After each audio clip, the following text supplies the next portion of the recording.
Sistema de comunicação capaz de penetrar na água do mar e transmitir mensagens para submarinos está sendo testado pela Marinha Americana. O protótipo do sistema, construído pela empresa General Dynamics, já foi instalado em um avião Orion, que é usado para patrulhar o oceano. O novo aparelho produz um poderoso laser ultravioleta que é convertido depois em luz azul e projetado em direção ao mar. E aí, um receptor sensível colocado no submarino capta a mensagem codificada.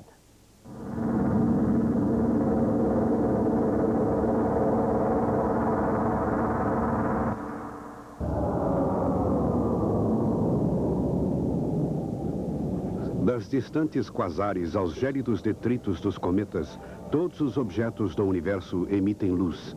O comprimento de onda desta luz depende da temperatura dos objetos. Por exemplo, objetos quentes como as pulsares emitem raios gama e raios X. Objetos frios como as estrelas em formação emitem raios infravermelhos. Tais frequências não podem ser vistas pelo olho humano. Elas são detectadas por instrumentos muito sofisticados colocados acima da atmosfera. Para observar todo o espectro luminoso, a Administração Nacional de Aeronáutica e Espaço planeja colocar em órbita 4 grandes observatórios. O primeiro, o Telescópio Espacial Hubble, é o mais complexo e poderoso instrumento jamais construído.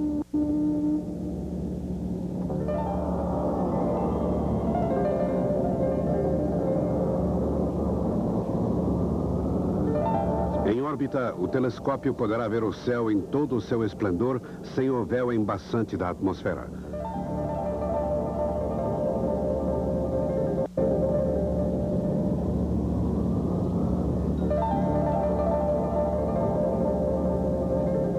No coração do telescópio está um espelho de 2,44 metros. Foram precisos 2 anos para esmerilhar, polir e recobrir o espelho, que é capaz de detectar uma luz que iniciou sua viagem pelo espaço 10 bilhões de anos atrás.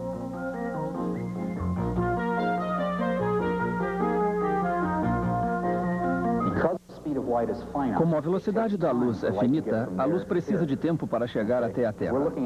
Se olharmos para um objeto que está a 10 bilhões de anos-luz de distância, que é o máximo que um telescópio espacial pode ver e definir o que vê, estaremos vendo um objeto cuja luz partiu dele há 10 bilhões de anos. Os cientistas dizem que o universo começou cerca de 15 bilhões de anos como uma explosão. Desde então, tudo tem se afastado do centro da explosão. Os cientistas agora querem saber se as galáxias continuarão a se expandir e se afastar ou finalmente vão se contrair. O telescópio espacial fornecerá as primeiras respostas reais a estas perguntas. As imagens dos planetas captadas pelo telescópio serão 10 vezes mais nítidas do que os melhores telescópios da Terra. Elas serão semelhantes às tiradas pela sonda espacial Voyager. A vida do telescópio espacial está calculada em 15 anos, durante os quais ele será capaz de estudar os objetos por longos períodos de tempo. Os sensores de precisão do telescópio podem mantê-lo em posição por 24 horas, com a estabilidade de 7 miliarcos de segundo. Se tomássemos um laser em Washington e o apontássemos para Nova York com a precisão e estabilidade de 7 miliarcos de segundo, poderíamos ter uma pessoa segurando uma moeda e o laser nunca deixaria a moeda. Isto com um aparelho que é muito grande, pesa perto de 12 toneladas, com rodas, motores e antenas girando. Com toda esta atividade, o aparelho pode apontar para qualquer ponto no espaço com grande precisão. As quasares são provavelmente os objetos mais distantes em nosso universo. Produzem uma energia 1000 vezes maior do que a nossa galáxia inteira. Entretanto, esta energia parece ter origem num ponto de luz do tamanho de nosso sistema solar. Os cientistas querem saber de onde vem tanta energia. Olhando para este e outros mistérios, estará um segundo telescópio, o Observatório de Raios Gama. Alguns cientistas acreditam que a energia oriunda das quasares pode ser causada por um enorme buraco negro que suga estrelas inteiras e depois expele sua energia. O terceiro observatório, o Complexo Avançado de Astrofísica pelo Raio-X, estudará os eventos violentos que emitem grandes quantidades de raios-x. Vemos violência cataclísmica de alta energia ocorrendo em quase todo objeto astrofísico. É a astronomia de raio-x, através de sua sensibilidade na ordem de temperaturas de bilhões de graus que são causados por plasmas incandescentes que realmente registram os eventos violentos em todo o universo. Vemos toda uma série de atividades fascinantes que são típicas do campo dos raios-x. O último dos 4 grandes observatórios é o Complexo Telescópico Infravermelho do Espaço, para estudar os objetos mais frios, onde se formam as estrelas e planetas. Os 4 observatórios da NASA avançam para o século XXI com tecnologia destinada a nos mostrar segredos do universo, que se mantêm ocultos há bilhões e bilhões de anos.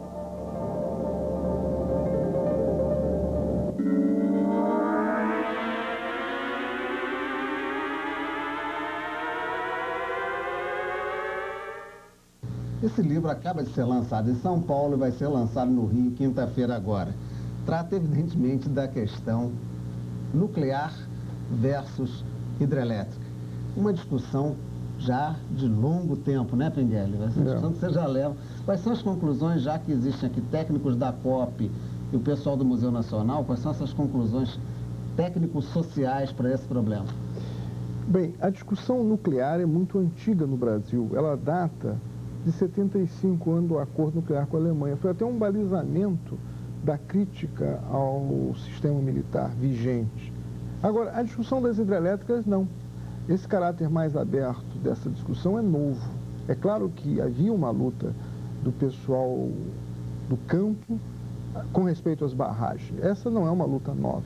Entretanto, a repercussão maior, a organização, isto é mais recente. E, em particular, a originalidade desse trabalho é procurar confrontar o nuclear e o hidrelétrico. O nuclear com seus impactos, principalmente devidos aos riscos da radioatividade, é uma potencialidade que pode se tornar real a qualquer momento, como lá em Goiânia com o Césio 137, embora lá não se tratasse de um reator, mas sim de um equipamento médico.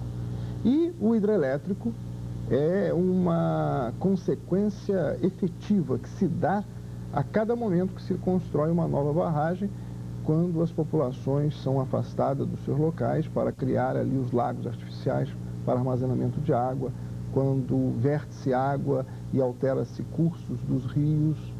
Enfim, essa é, digamos assim, a originalidade dessa abordagem desse livro. É um tema que está bem aí quente com a questão da Amazônia. Né, a colocação de que algumas barragens na Amazônia acarretariam problemas para a área. Vocês tratam dessa questão também aqui? Essa, não tão especificamente, embora metodologicamente o problema esteja abordado. Mas os estudos de caso realizados pelo Grupo de Antropologia Social do Museu Nacional, coordenado por uma das coautoras, a Lígia Sigô, e uma equipe numerosa, trata de Sobradinho, principalmente. É o estudo de caso que serve de exemplo para os efeitos das barragens e que só será agravado no caso da Amazônia, sem dúvida alguma. Bem, essa questão de se correr o bicho pega, se ficar o bicho come, nós temos um exemplo aqui no Rio. O governo do estado acaba de criar uma comissão, né, indicada até por um trabalho anterior de vocês, e você era até um perito aí desse processo que estão fazendo em relação à Angra. Como é que está essa questão da segurança? Você acha que essa comissão pode dar um jeito na segurança de Angra? São duas coisas sintetizadas em uma só, como você aborda corretamente. Uma delas é a Comissão do Estado do Rio de Janeiro. Foi uma iniciativa do José Pelus Ferreira, o secretário de Ciência e Tecnologia, muito feliz, reuniu cientistas e técnicos e fez um trabalho independente, bastante crítico, mas também com sugestões. E que dizem respeito não apenas ao reator de Angra, mas também ao problema do material radioativo que é usado em hospitais, em laboratórios, até com cuidados mínimos e perigos como lá em Goiânia se revelaram. Agora, outro assunto é o reator de Angra, que também é objeto dessa comissão, mas hoje, mais especialmente, acredito eu que aí vem o problema da perícia, é fruto de uma ação cautelar movida na justiça e que agora, por determinação da juíza Maria Tereza Lobo, da 7ª Vara Federal, está sendo feita uma vistoria técnica em Angra. Houve já essa vistoria e também reuniões da Comissão Nacional de Energia Nuclear para instruir a decisão que a juíza vai ter. E eu fiz parte desta comissão. Na comissão você, inclusive, dá algumas indicações de medidas que deveriam ser tomadas, principalmente para a questão do escoamento da população em caso de acidente. Você acha que a existência de uma comissão de governo de Estado, embora o assunto seja de âmbito nacional, poderá ajudar a resolver essa questão da segurança de Angra? Já está ajudando, no sentido que nós incorporamos no relatório para a Justiça questões que estão contidas neste documento da Secretaria de Ciência e Tecnologia do Estado, principalmente no que diz respeito à necessidade de uma infraestrutura hospitalar muito mais eficaz no Estado para suportar um caso de um acidente muito grave, a necessidade de uma estrutura viária, novas rodovias mais articuladas ou pelo menos com melhor conservação, e também estrutura portuária ou de transporte marítimo e ferroviária.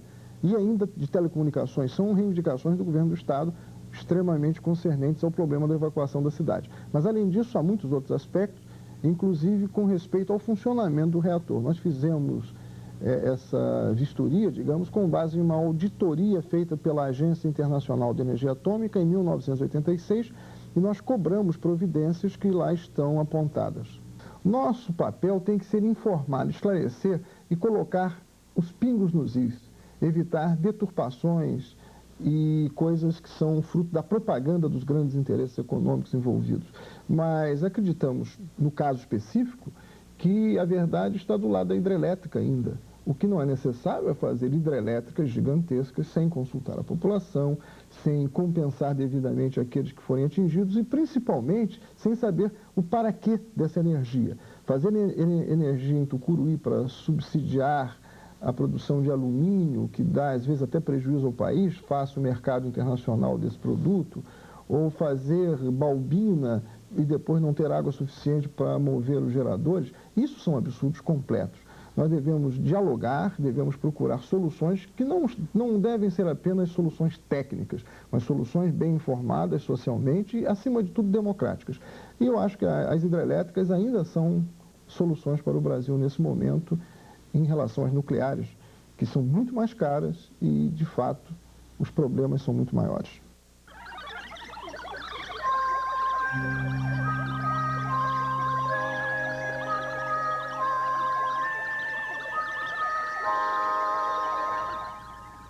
O Instituto Brasileiro de Informação em Ciência e Tecnologia, IBIT, e a Secretaria Especial de Informática, SEI, lançaram o sistema Cadastros em Linha de Programas de Computador, mais conhecido como CLIP. Através do CLIP, que é um banco de dados, podem ser obtidas informações sobre os programas cadastrados na SEI. As consultas são feitas pela Central de Informações do IBIT. Telefone 061 321 4888. Repetindo, 061 321 4888. Já estão abertas as inscrições para o Prêmio Jovem Cientista de 1989. O tema é Novos Materiais contra a Corrosão em Aços de Baixa Liga. Para se inscrever, os interessados devem ligar para 061 274 1155.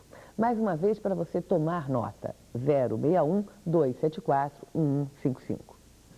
O ex-ministro da Ciência e Tecnologia, Renato Acha, vai receber nesta quarta-feira, às 7h30 da noite, o Prêmio Personalidade da Informática 88. A premiação, criada pelo Sindicato dos Engenheiros de São Paulo, vai ser entregue na Fundação de Apoio à Pesquisa do Estado de São Paulo, a FAPESP.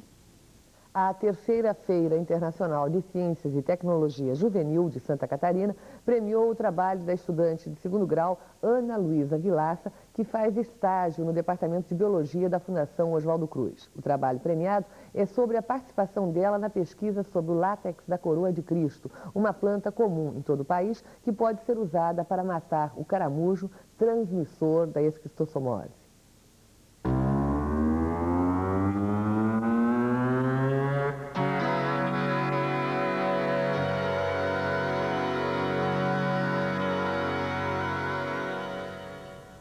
o nosso canal aberto de hoje apresenta mais um trabalho da série de vinhetas e anúncios internacionais feitos por computação gráfica.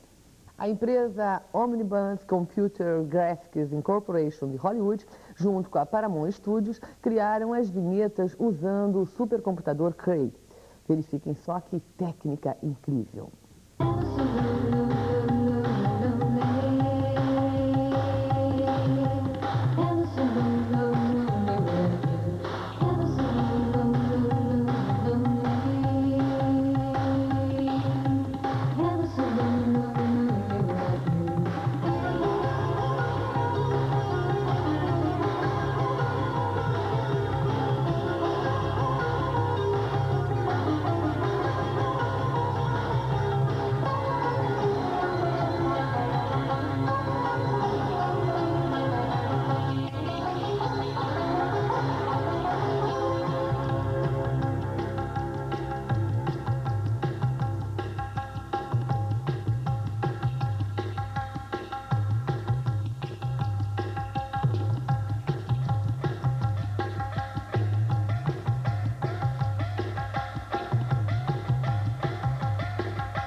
Um exemplo vivo de um apaixonado pela ciência é o Dr. Carlos Chagas Filho. Dos seus 78 anos, 62 ele dedicou à ciência. Dr. Carlos, qual a sua formação? Eu me iniciei na Faculdade de Medicina como estudante, né? Mas logo nos primeiros meses eu comecei a frequentar o Instituto Oswaldo Cruz, do qual meu pai era diretor. E aí eu, naquela ocasião, a condição não era fácil, mas eu ia às aulas, devo dizer que matava muitas aulas, para passar os dias no laboratório do Instituto Oswaldo Cruz. E a minha grande formação científica na casa de Oswaldo Cruz foi feita com o Carneiro Felipe, em Físico-Química. O seu pai agora, ele foi homenageado com o efígie na nota de 10 mil. E parece que o senhor prepara, entre todos os seus afazeres, uma biografia. Eu queria que o senhor falasse um pouco do seu pai pra gente, da importância que ele teve na sua vida de cientista. Bom, para mim foi um ídolo. Eu gosto mais da expressão herói. Acho que a expressão herói é mais significativa, não? E minha mãe, que era muito ligada, devotada a ele, que nos ensinou a mim, ao meu irmão Evandro, que era mais velho do que eu, essa espécie de fascinação, de adoração que nós tínhamos. Para você ter uma ideia, meu pai não cobrava dos doentes quando ele tentou iniciar uma carreira de profissional. Felizmente para nós brasileiros, porque foi como ele não conseguiu se manter com esta atividade profissional, com a atividade clínica, foi que ele voltou para a pesquisa e aí fez primeiro um trabalho importantíssimo em Santos sobre profilaxia da malária e depois a descoberta da doença de Chagas em 1909. Ano que vem fazem 60 anos dessa descoberta. E a Fundação Oswaldo Cruz quer transformar isso num grande evento. Um evento que é não só para mostrar ao Brasil a figura de meu pai, mas principalmente para mostrar a importância da ciência e da tecnologia em nosso país. A vida do Dr. Chagas Filho não se resume aqui nos laboratórios e salas de aula. Ele viaja constantemente. Sua carreira internacional começou há 32 anos em Nova York, como representante de um comitê sobre os efeitos das bombas nucleares na Organização das Nações Unidas. Daí, foi embaixador do Brasil pela Unesco durante 4 anos e lembra que assim pôde conhecer melhor o país. Atualmente, viaja muito para Roma, onde preside a Pontifícia Academia de Ciências do Vaticano.